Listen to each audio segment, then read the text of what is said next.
నమస్తే welcome to Suman TV. నేను మీ విష్ణు. ప్రస్తుతంతో పాటు ప్రముఖ స్టాక్ మార్కెట్ అనలిస్ట్ సుందర రామిరెడ్డి గారు ఉన్నారు. వారితో మాట్లాడతాం. సార్ నమస్తే సార్. నమస్తే. సుందర రామిరెడ్డి గారు, మన ఈ మధ్య ఈ రష్యా ఉక్రెయిన్ వార్ జరిగిన తర్వాత ఈ ఆయిల్స్ స్కేర్సిటీ పెద్ద ఎత్తున వచ్చేస్తుంది అన్ని దేశాల్లో. అయితే రష్యా వాడు అప్పుడు ఒక అనౌన్స్మెంట్ ఇచ్చాడు. సో ఇతర దేశాల వాళ్ళకి ఏమన్నా ఈ పెట్రోల్, డీజిల్, తర్వాత ఎడిబుల్ ఆయిల్స్ ఏదైనా కావాలంటే రూబెల్స్లోనే పే చేసి తీసుకోవాలని చెప్పాడు కదా. సో ఎందుకు ఇంత డిమాండ్ అంటారు? అదేవిధంగా ఈ పెట్రోలు, డీజిల్, ఎడిబుల్ ఆయిల్స్ ధరలు ఇవాళ ఉన్న ధర రేపు ఉన్నట్లేదు, రోజు రోజుకి పెరిగిపోతూనే ఉన్నాయి కదా.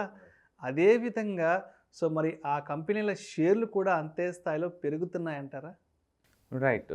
సో బేసికల్గా ప్రపంచవ్యాప్తంగా ఎక్కడున్నా సరే డిమాండ్, సప్లైస్ ఆ రేట్ని ఫిక్స్ చేస్తుంటాయండి. ఇప్పుడు యూరోప్ కంట్రీస్లో చూసుకున్నట్టయితే యూరోప్లో టూరిజం తప్ప ఆయిల్ అండ్ గ్యాస్ నిల్వలు పెద్ద ఎక్కడే లేండి. మొదటి నుంచి కూడా సోవియట్ యూనియనే సప్లై చేస్తూ ఉంటుంది. తర్వాత రష్యా ఆధీనంలోకి వచ్చిన తర్వాత రష్యా మేజర్ అనమాట. సో రష్యాకు వచ్చే టోటల్ ఇన్కంలో ఒక 50% కేవలం ఈ ఆయిల్ అండ్ గ్యాస్ ఇండస్ట్రీ నుంచే వస్తుంది. అంత మేజర్ డామినెంట్ ఇండస్ట్రీ అనమాట రష్యా ఎకానమీకి. అంత కమాడిటీ మార్కెట్ వాళ్ళ చేతుల్లో ఉంది. మొదటి నుంచి రష్యా వాళ్ళు ఆ ఏరియాలో డామినేట్ అనమాట. మిగతా యూరోపియన్ యూనియన్లో ఉన్న కంట్రీస్ అన్ని టూరిజం అండ్ సర్వీస్ ఓరియంటెడ్ ఇండస్ట్రీకి అది ఫేమస్ అనమాట. ఎంత అంటే కొన్ని కంట్రీ లైక్ జర్మనీ, ఇటలీ ఇలాంటివి అయితే 60-70% క్రూడ్ అండ్ ఆయిల్ మొత్తం ఒక రష్యా నుంచి తీసుకెళ్తాయి. అంటే దాన్ని బట్టి మీరు ఊహించుకోండి. వాళ్ళు డెడికేటెడ్ పైప్స్ లైన్స్ ఉన్నాయి వాళ్ళకి ఇక్కడ నుంచి గ్యాస్ పోవడానికి.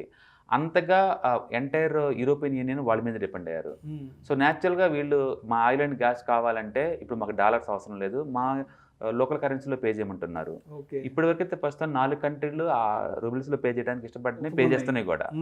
మొన్నటి వరకు మనల్ని బ్లేమ్ చేశారు వెస్ట్రన్ మీడియా వాళ్ళు, ఇండియా వాళ్ళు రూబిల్స్తో టై అయిపోతున్నారని. ఇప్పుడు యూరోపియన్ యూనియన్లో 4 కంట్రీసే రెడీ అయినాయి పే చేయడానికి, పే చేస్తున్నాయి కూడా. సో దాన్ని బట్టి ఏంటంటే ప్రపంచవ్యాప్తంగా ఇంకొకసారి చర్చ పోయినది ఈ ఆయిల్ అండ్ గ్యాస్కి ఎందుకు ఇంత ఇంపార్టెన్స్, దానివల్ల ఇదేంటనేది. సో బేసికల్గా ఈ ఆయిల్ అండ్ గ్యాస్ ఇండస్ట్రీని మనం ఒక ఇండస్ట్రీలో మనం చూడలేము. ఒకటి సిమాటిక్ అనమాట, అంటే ఆయిల్ ఎక్కడ ఉందని ఎతికే కంపెనీస్ని. వాళ్ళు ఆయిల్ సముద్రం మీద ఈ ఆయిల్ నిల్వలు ఎక్కడ ఉన్నాయని ఎదుగుతా పోతుంటారు అనమాట. వాళ్ళ 3D సెన్సార్లో చూసేసి ఆయిల్ ఉందో లేదో కనిపెడతా ఉంటారు. ఆ కంపెనీస్ వేరు. ఒక్కసారి వాళ్ళు ఆయిల్ బాయిల్ నోట్ చేసిన తర్వాత ఇప్పుడు ఆ గవర్నమెంట్ ఆక్షన్ వేస్తుంది. వేసినప్పుడు మనం కొనుక్కొని ఎవరైతే ఉన్నారో వాళ్ళు ఆయిల్ ఓనర్ అవుతారు. ఇప్పుడు లైక్ ఓఎన్జీసీలు అంటారు అనమాట. వాళ్ళేనే వెంటనే డిగ్ చేయరు. రిగ్స్కి వాళ్ళకి రెంట్ తెచ్చుకొని థర్డ్ పార్టీ వాళ్ళకి అక్కడ బాయి తోమని చెప్పేసి కాంట్రాక్ట్స్ ఇస్తారు. అవి ఆయిల్ డిగ్గింగ్ కంపెనీస్.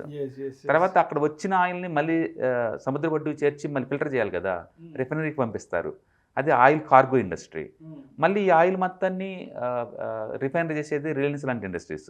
మళ్ళీ తర్వాత మళ్ళీ వీటిని అమ్మటానికి మళ్ళీ retail companies like BPCL, HPCL అనమాట.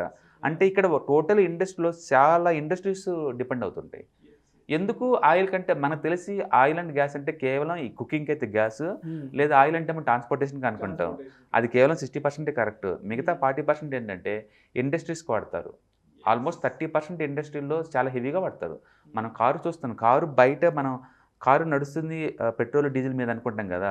లేదు, కారు లోపల స్పేర్ పార్ట్లు వస్తే ప్రతి దాంట్లో పెట్రోలియం ప్రొడక్ట్సే ఉంటాయి. ఆ కారు సీట్ కావచ్చు, ఆ కారు లోపల ఉన్న పైప్స్ కావచ్చు, ఇలాంటివన్నీ మ్యానుఫ్యాక్చరింగ్ చేసేటప్పుడు పెట్రోల్, డీజిల్ వాడతారు. అందుకని మనుషులు వాడే మన ఫార్మాస్యూటికల్స్లో వాడతారు. అలాగే హార్ట్కు తయారు చేసే వాల్స్ వాటిలో పెట్రోలియం ప్రొడక్ట్స్ వాడుతుంటారు.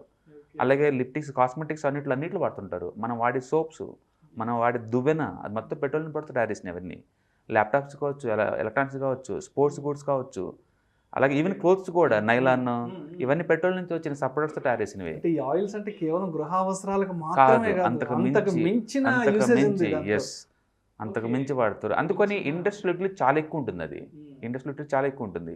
అందుకని ఆయిల్ ఎప్పుడైతే పెరిగిందో ఈ ఇండస్ట్రీ రా మెటీరియల్గా వాడే వాటన్ని రా మెటీరియల్ కాస్ట్ పెరిగింది కాబట్టి వాటికి వచ్చే ప్రాఫిటబిలిటీ తగ్గిపోతుంది ఆటోమేటిక్గా. అవి తగ్గినప్పుడు అవేంటంటే ఎక్కువ రేటుకి అమ్మటానికి ట్రై చేస్తాయి. తద్వారా ఇన్ఫ్లేషన్ పెరిగిపోద్ది.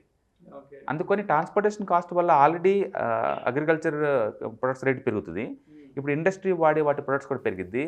ఓవరాల్గా ఈ మొత్తం కలిపిందంటే ఇన్ఫ్లేషన్ పెంచడానికి రెడీ అవుతుంటాయి. ఇన్ఫ్లేషన్ ఎప్పుడు మన సేవింగ్కి ఎనిమి. అది మన సేవింగ్ తగ్గించుకుంటూ పోతుంటుంది, అది పర్చేసింగ్ పవర్ని తగ్గిస్తూ పోతుంటుంది. తద్వారా ఏంటంటే కంట్రీ షేక్ అవుతూ ఉంటుంది అనమాట. అందుకని పెట్రోల్ ఎప్పుడైనా ఎంత తక్కువ ఉంటే ఆ ఎకానమీకి అంత బెటర్, మనలాంటి ఎకానమీ, పర్టికులర్ ఇండియా లాంటి వాటికి. ఎందుకంటే ఇండియా వాళ్ళు 80% ఇంపోర్ట్ చేస్తుంటారు కాబట్టి. సో ఇక్కడ ఆయిల్ రేట్ పెరిగితే ఎవరికి ప్రాఫిటబిలిటీ అంటే ఖచ్చితంగా ఈ ఆయిల్ని రిటైల్ దగ్గర చేర్చి బీపీసీలు హెచ్పీసీలకి అయితే ఖచ్చితంగా కాదు, వాటికి ఇంకా లాస్లో వస్తుంటాయి. కేవలం ఆయిల్ మ్యానుఫ్యాక్చరింగ్ చేసే ఆయిల్ వెల్ ఓనర్స్కి, అంటే ఓఎన్జీసీ, ఆయిల్ ఇండియా కార్పొరేషన్, వాటి ప్రాఫిటబిలిటీ పెరిగిపోద్ది. ఆయిల్ కోసం డిగ్ చేసే కంపెనీస్ ఉంటాయి కదా, ఆ కంపెనీస్కి పెరిగిపోద్ది. ఆయిల్ కార్గో ట్రాన్స్పోర్టేషన్ చేస్తుంటాయి కదా, వాటికి పెరిగిపోతుంటుంది. అలాగే ఆయిల్ని ఫిల్టర్ చేస్తుంటారు కదా రిఫైనరీస్, ఓఎన్జీసీ, మంగళూరు ఆయిల్, వాళ్ళకి పెరుగుతుంది. సో మెజార్టీకి అయితే ఈ 4 పార్టీస్కి అయితే మిగులుతాయి. కానీ మిగతా ఆయిల్ని రా మెటీరియల్గా వాడి పెయింటింగ్ ఇండస్ట్రీ సఫర్ అవుతుంది, కాస్మెటిక్ ఇండస్ట్రీ వాళ్ళు సఫర్ అవుతారు, ట్రాన్స్పోర్టేషన్ మేజర్గా ఉన్నవాళ్ళు, ఫ్లైట్స్, ఇలాంటి ట్రాన్స్పోర్టేషన్ కాస్ట్ హెవీగా పడుతుంది. మొత్తానికైతే ఇండియా లాంటి ఎకానమీకి అయితే చాలా సఫర్ అవుతూ ఉంటారు. యూజువల్గా $10 ఆయిల్ రేట్ పెరిగిందనుకోండి, బ్యారెల్కి $10 పెరిగిందనుకోండి, ఇండియాలో ఇన్ఫ్లేషన్ అది 0.1 నుంచి 0.5 వరకు పెరుగుతుంది. ఇండియాలో ఇన్ఫ్లేషన్, జీడిపి గ్రోత్ ఆటోమేటిక్ తగ్గిపోతూ ఉంటుంది. అందుకని oil price rising is equal to inverter ప్రపోర్షనల్గా ఉంటుంది ఇండియన్ జీడిపి గ్రోత్కి. సో బేసికల్గా మనది అంటే $40 to $50 వరకు ఇట్స్ ఓకే అనమాట. అది దాటి మించితే సఫర్ అవుతారు ఖచ్చితంగా, కన్జ్యూమర్ సఫర్ అవుతారు, గవర్నమెంట్ బ్లేమ్ అవుతూ ఉంటుంది, ఓవరాల్గా ఇది అవుతూ ఉంటుంది. ఇప్పుడు మీరు చూశారు సెంట్రల్ గవర్నమెంట్లు వ్యాట్ తగ్గించుకోలేదు ఆయిల్ మీద అని చెప్పేసి స్టేట్స్ని బ్లేమ్ చేస్తుంది. స్టేట్స్ ఏమో మీరే సెస్ తగ్గించుకోవచ్చు కానీ వాళ్ళు బ్లేమ్ చేస్తున్నారు. ఇలాంటి బ్లేమ్ గేమ్ స్టార్ట్ అవుతుంది because of the rising oils అనమాట. అదే ఆయిల్ రేట్ తగ్గితే ఎంత అనిపించదు. సో ఓవరాల్గా ఇండస్ట్రీ సఫర్ అవుతుంది, ట్రాన్స్పోర్టేషన్ సఫర్ అవుతుంది, అండ్ కమోడిటీని టారెస్ అన్నీ కూడా సఫర్ అవుతూ ఉంటాయి. అందుకని ఇది not only just transportation, industrial utility కూడా ఉంది కాబట్టి అందరూ ఎఫెక్ట్ అవుతారు. చిన్నపిల్లలు ఆడుకునే క్రేయాన్స్ దగ్గర నుంచి ఈ బ్యూటీ పార్లర్లు and plastic industry, paint industry, అందరూ సఫర్ అవుతారు. అందుకని దాన్ని బ్లాక్ గోల్డ్ అన్నారు. అంతమందిని ఇన్ఫ్లుయెన్స్ చేస్తుంది కాబట్టి ఈ ఎల్లో గోల్డ్కి ఆపోజిట్లో బ్లాక్ గోల్డ్, వైట్ గోల్డ్ ఏం కాటన్, ఇవన్నీ నెసరీ అనమాట వెల్త్ క్రియేషన్ అన్నింటిలో కూడా. Thank you sir, thank you so much Sundara Rami Reddy గారు. ఈ పెట్రోల్ డీజిల్కి దానికి సంబంధించి ఆ ప్రొడక్షన్ ప్రాసెస్ ఎలా ఉంటుంది, వాటికి ఎందుకు అంత ఇంపార్టెన్స్ ఉంటుంది అనే అంశం గురించి ప్రేక్షకులకు మీ విశ్లేషణ ద్వారా చాలా చక్కగా వివరించారు. Thank you so much sir. Thank you sir. ఇలాంటి మరిన్ని interesting videos and valuable information కోసం వెంటనే మా ఛానల్ను సబ్స్క్రైబ్ చేసుకోండి, లైక్ చేయండి, షేర్ చేయండి. అదేవిధంగా మీ అభిప్రాయాలను వీడియోస్ కింద కామెంట్స్ రూపంలో మాకు తెలియచేయండి. This is Vishnu signing off.